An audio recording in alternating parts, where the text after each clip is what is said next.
हल्द्वानी में सरकारी जमीन खाली कराने गए पुलिस कर्मियों पे पत्थरबाजी हुई है। जो सरकारी वाहन है उनको जलाए गए हैं। 100 से ज्यादा पुलिसकर्मी घायल हैं। कौन है इसके जिम्मेदार? इसके लिए 5 लोग जिम्मेदार हैं। सबसे पहले तो हमारी विधायिका जिम्मेदार है। हमारे सांसद और विधायक जिम्मेदार हैं, जिन्होंने आज तक सड़क किनारे अवैध निर्माण करने के खिलाफ कठोर कानून नहीं बनाया।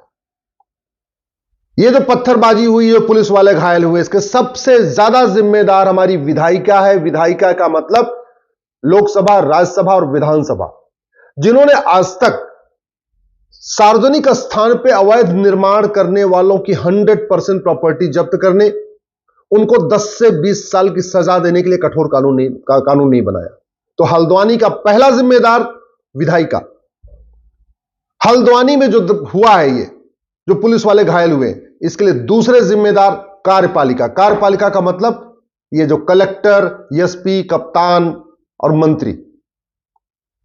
अवैध निर्माण होता रहता है, लेकिन शांत होकर देखते रहते हैं। एकाएक 4000 घर नहीं बनते। पहले एक घर बनता, फिर दूसरा घर बनता, फिर तीसरा घर बनता है। पहले एक झुग्गी बनती, फिर दूसरी झुग्गी बनती, तीसरी झुग्गी बनती। तो हल्द्वानी के जो दूसरे गुनाहगार हैं वो है कार्यपालिका। हल्द्वानी के तीसरे गुनाहगार हमारी न्यायपालिका। चलो, जो घटिया कानून है, उसी कानून के सहारे जब कप्तान, डीएम कोशिश करते हैं झुग्गी हटाने के लिए, अवैध निर्माण हटाने के लिए, तो हाई कोर्ट आके खड़ा हो जाएगा, सुप्रीम कोर्ट आके खड़ा हो जाएगा, नहीं नहीं नहीं नहीं नहीं, इनको रहने दो, इनकी झुग्गी तोड़ दोगे तो कहां जाएंगे। नतीजा ये हो रहा है, झुग्गी पे झुग्गी बनती जा रही है, झुग्गी पे झुग्गी बनती जा रही है। सारे सड़क के किनारे अवैध निर्माण हो रहा है, रेलवे लाइन के किनारे अवैध निर्माण हो रहा है, एयरपोर्ट के किनारे अवैध निर्माण हो रहा है। जहां से सड़क निकलती है वहीं झुग्गी बन जाती है। तो कार्यपालिका, न्याय, विधायिका के बाद जो सबसे बड़ा गुनहगार है वो हमारा हाई कोर्ट, सुप्रीम कोर्ट है, जो जब देखो तब आके स्टे दे देता है। हल्द्वानी में कई साल मुकदमा चला, हाई कोर्ट ने कहा खाली करो, लेकिन जब लोग सुप्रीम कोर्ट आए तो सुप्रीम कोर्ट को अपना दया भाव जाग गया। उसने बोला जी कहां जाएंगे लोग बेचारे। अरे बेचारे क्या, इतने साल से मुकदमा चल रहा है, इतने साल से उनको नोटिस दिया गया, हटो हटो हटो, अब आपको बेचारे समझ में आ रहे। ये जो पुलिस वाले घायल हुए हैं ना, इनको जो खून निकला है, इसके लिए हाई कोर्ट के जज और सुप्रीम कोर्ट के जज भी जिम्मेदार है। ये जो अवैध निर्माण होता है, इसके लिए जो चौथा जिम्मेदार है वो हमारी खबर पालिका। खबर पालिका का मतलब ये अखबार और न्यूज चैनल। ये अखबार वाले और न्यूज चैनल वाले समस्या जो दिखाते हैं, मूल कारण और स्थायी समाधान दिखाते ही नहीं है। अब हल्द्वानी में हो रहा है ना, खूब विजुअल दिखा रहे हैं कि यहां आगजनी हो रही है, यहां पत्थरबाजी हो रही है, यहां शीशा तोड़ा जा रहा है, यहां बस जल रही है, लेकिन अभी भी नहीं कह रहे कि इसका मूल कारण है घटिया कानून और सड़ी हुई न्यायिक व्यवस्था। यह कहने की उनकी हिम्मत नहीं पड़ रही है। और ये जो हल्द्वानी में हो रहा है ना अवैध निर्माण, इसके लिए आप भी जिम्मेदार हैं।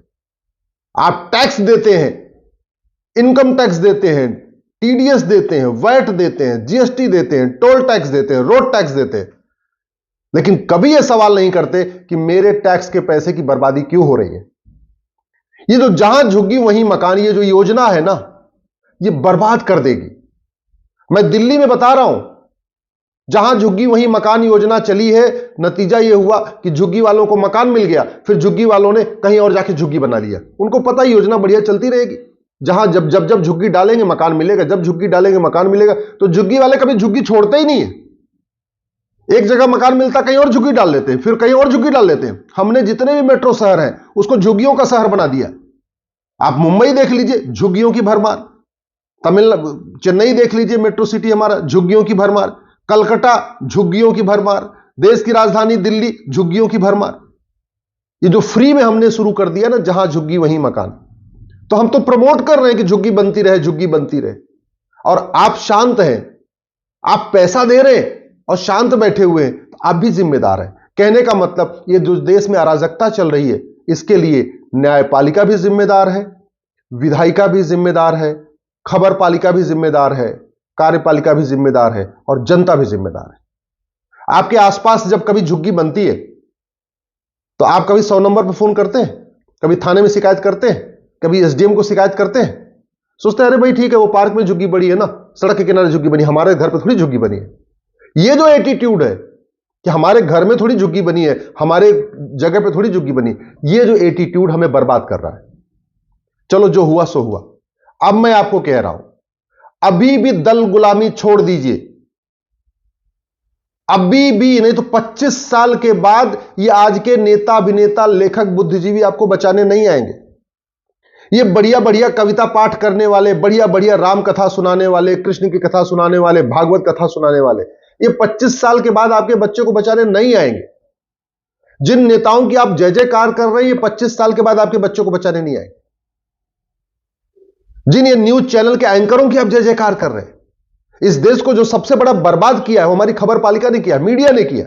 ये न्यूज चैनल केवल लोगों का बयान तो दिखाते हैं, कभी भी प्रेस कॉन्फ्रेंस होती है, कभी भी किसी सांसद, विधायक, मंत्री से नहीं पूछते कि ये जो समस्या है इसका मूल कारण क्या है, अस्थायी समाधान क्या है। आपने किसी न्यूज चैनल के एंकर को, आपको बहुत सारे एंकर पसंद होंगे, किसी एंकर को सुना आपने कि किसी नेता से पूछते हुए ये जो समस्या भारत में है, चीन में क्यों नहीं है? चीन में सड़क के किनारे अवैध निर्माण क्यों नहीं होता? चीन में आगजनी क्यों नहीं होती? चीन में पत्थरबाजी क्यों नहीं होती? चीन में धर्मांतरण क्यों नहीं होता? चीन में घुसपैठ क्यों नहीं होती? सुना आपने? नहीं, आपने सुना भी नहीं, और आप उनकी बातों में लट्टू हुए रखे। कोई कविता पाठ सुना के आपको, आपका दिल बहला रहा है, कोई बढ़िया बढ़िया वीडियो दिखा के आपका दिल बहला रहा है। और कल से मैं देख रहा हूं, जब से आगजनी हुई है, सोशल मीडिया वॉरियर, वो जो अपने आप को सोशल मीडिया का योद्धा कहते हैं, वो सारे योद्धा केवल आगजनी दिखा रहे हैं। हल्द्वानी में आगजनी, आगजनी, आगजनी, आगजनी, वो दिखा दिखा के आपको डरा रहे हैं। उनकी इतनी हिम्मत नहीं पड़ रही है कि आप किसी से यह पूछ सके इस समस्या का मूल कारण क्या, अस्थायी समाधान क्या है। मूल कारण, अस्थायी समाधान मैं आपको बता रहा हूं। आप उसके लिए डिमांड करिए, फेसबुक पे 5000 दोस्त मित्र बनाइए और फेसबुक पे लिखना शुरू करिए। अवैध निर्माण के खिलाफ कठोर कानून नहीं है, और जो है भी उसमें कम से कम 30 साल 40 साल लग जाता है सजा होने में। अब आज तक तो अवैध निर्माण करने पर किसी को सजा ही नहीं हुई है। यह है मूल कारण, घटिया कानून। भारत में घूसखोरी है क्योंकि घूसखोरी का कानून घटिया है और न्याय व्यवस्था सड़ी है, 30-40 साल सजा देने में लग जाता है। भारत में मिलावटखोरी है, कालाबाजारी है, नशा तस्करी है, मानव तस्करी है। क्यों? क्योंकि कानून घटिया है और न्यायिक व्यवस्था सड़ चुकी है, सजा देने में कम से कम 30-40 साल लग जाता है। भारत में घुसपैठ है, रोहिंग्या आ रहे, बांग्लादेशी आ रहे, चीन क्यों नहीं जाते, सिंगापुर क्यों नहीं जाते? क्योंकि भारत का कानून घटिया है, और एक बार आ गए तो ओटजीवी नेता उनका समर्थन करते हैं। सबसे बड़ा मूल कारण है भ्रष्टाचार। ये जितने झुग्गी बसी है ना हल्द्वानी में, जो आगजनी हुई है, पता है वहां ज्यादा, सबसे ज्यादा वहां पे बांग्लादेशी है। ये बांग्लादेशी आप आगजनी कर रहे हैं, और सोचिए पुलिस वालों पे पत्थरबाजी कर रहे हैं। पुलिस कहां से बचा लेगी जब अपने आप को नहीं बचा पा रही है? जिन पुलिस वालों के, प्रशासन के और सरकार के भरोसे आप बैठे हुए हैं, वो पुलिस वाले खुद को तो बचा नहीं पा रहे, खुद ही उनका सर फूटा हुआ है। आपको लगता है 10-20 साल के बाद आपको आके बचा लेंगे? मतलब ही नहीं है। अगर कानून बना दिया जाए कि जो भारत में अवैध रूप से रह रहा है वो छोड़ के भाग जाए, नहीं तो 3 महीने बाद अगर पकड़ा जाएगा तो 100% प्रॉपर्टी जब्त करेंगे, नागरिकता भी खत्म करेंगे और आजीवन कारावास या फांसी देंगे। आप बताइए, घुसपैठी भारत छोड़ के भागेंगे कि नहीं? अगर कानून बना दिया जाए कि जो आदमी घुसपैठियों की मदद करेगा, आधार बना के, राशन कार्ड बना के, वोटर आईडी बना के, ड्राइविंग लाइसेंस बना के, बर्थ सर्टिफिकेट बना के 100% प्रॉपर्टी जब्त करेंगे, नागरिकता खत्म करेंगे, आजीवन कारावास, फांसी देंगे। है किसी की हिम्मत, इतनी हिम्मत जो घुसपैठियों को सपोर्ट करेगा?